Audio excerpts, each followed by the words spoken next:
눈에 보이는 것만 믿겠다는 사람이 있습니다.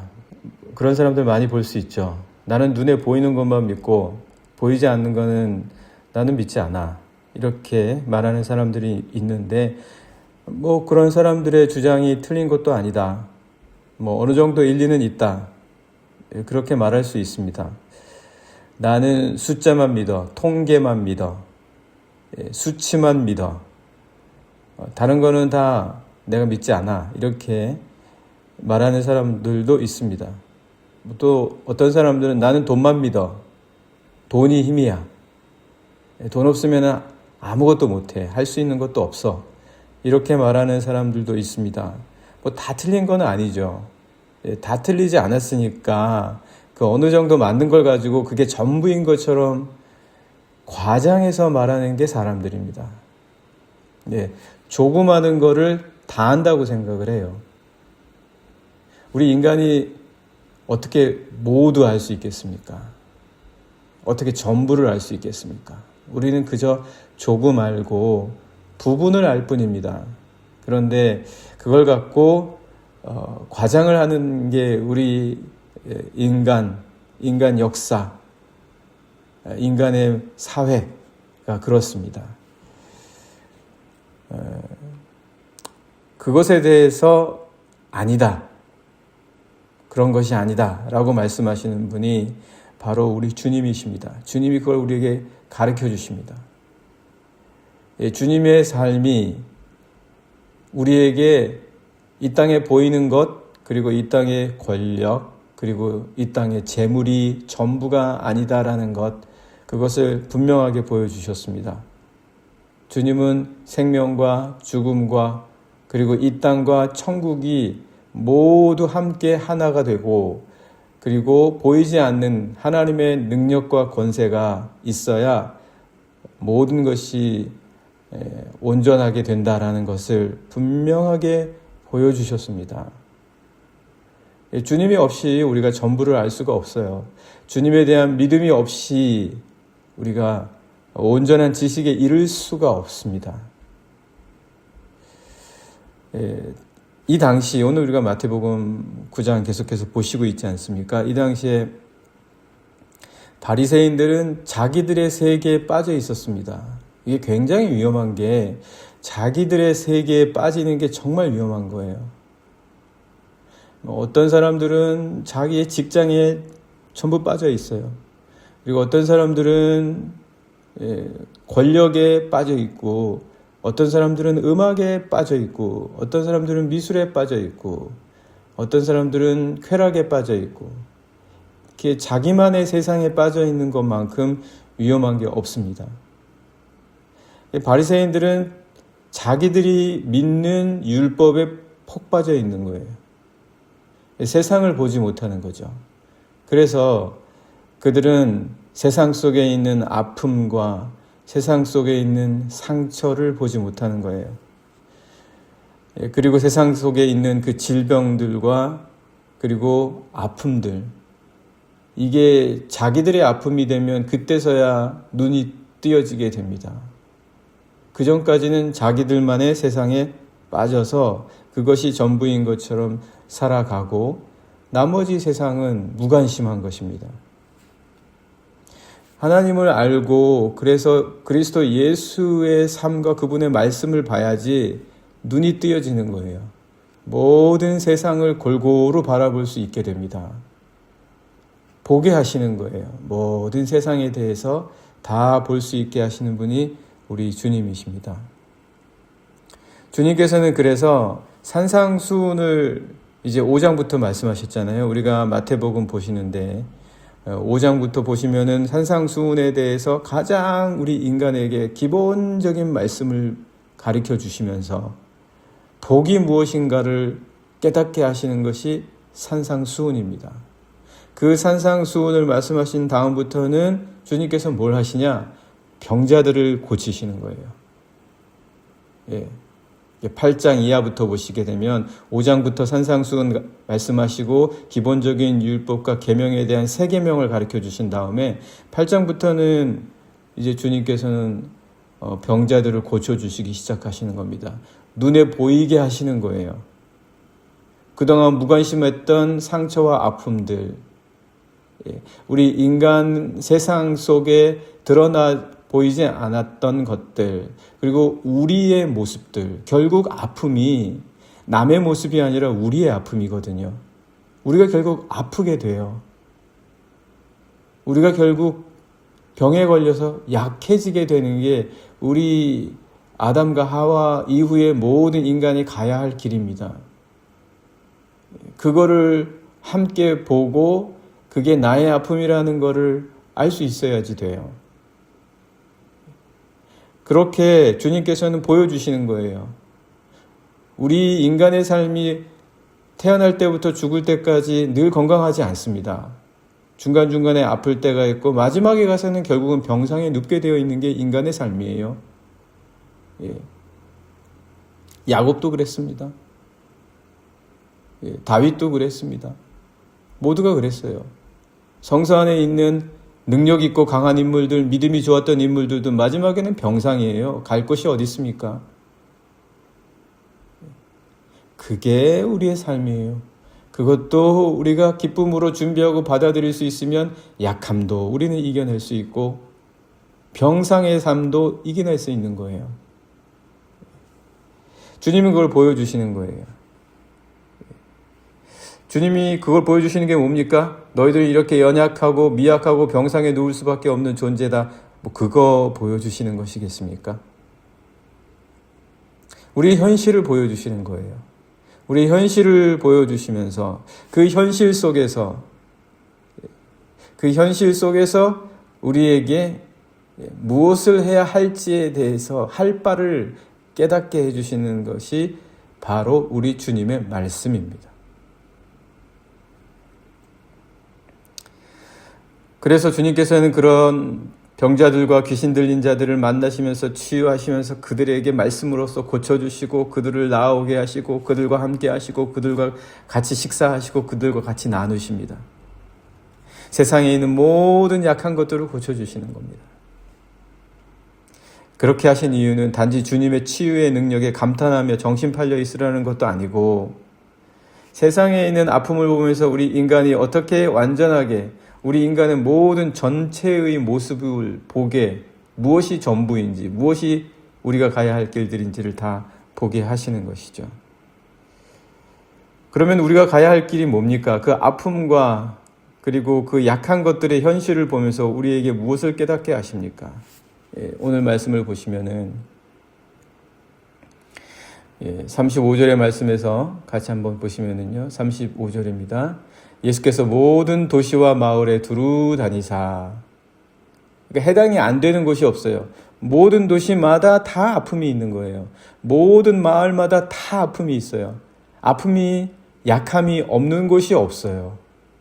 모든 인간의 이야기라는 이야기예요.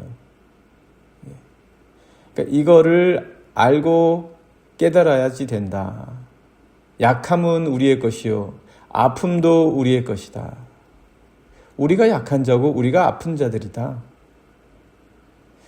그러면서 그들의 회당에서 가르치시고 천국 복음을 전파하시며 모든 병과 모든 약한 것을 고치시니라. 주님이 고쳐주신다. 주님이 고쳐주신다.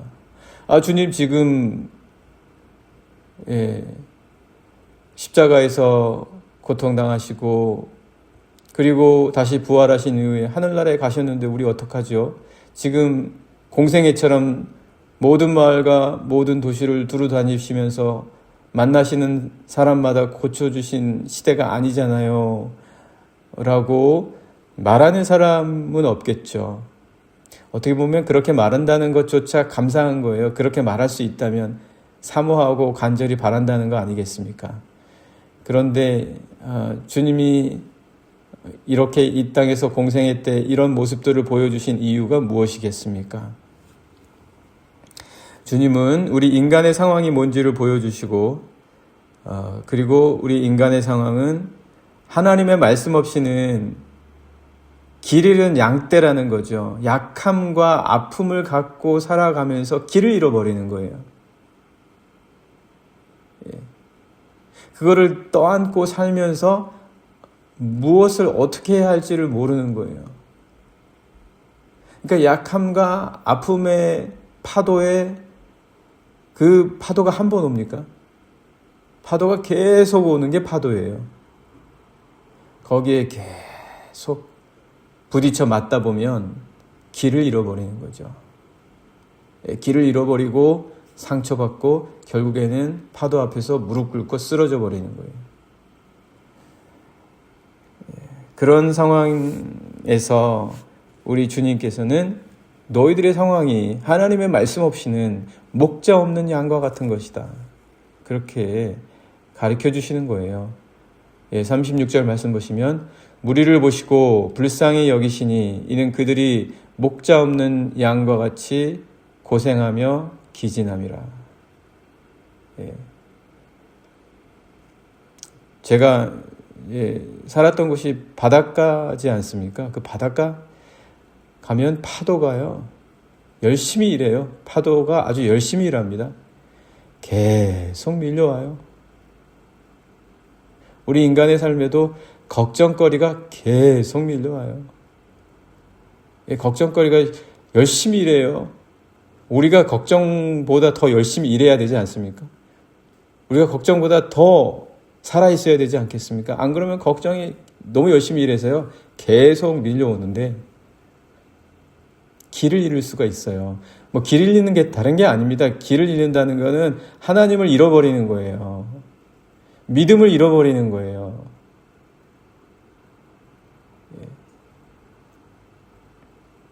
그래서 주님께서 이렇게 무리를 보시고 너무너무 불쌍하게 여기시는 거죠.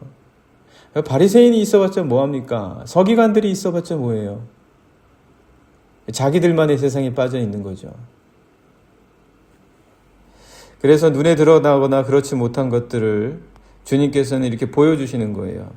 그러니까 주님은 너희들이 보고 있는 세상만이 전부가 아니고, 그리고 너희들이 의지하는 돈, 재물, 세상의 일, 직장, 그거 전부인 줄 알고 믿고 생활하다가 길을 잃는다. 그게 전부인 줄 알고 믿고 생활하다가 길을 잃는다.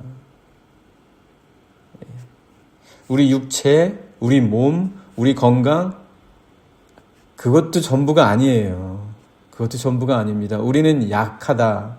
우리는 결국은 병상에 눕게 된다.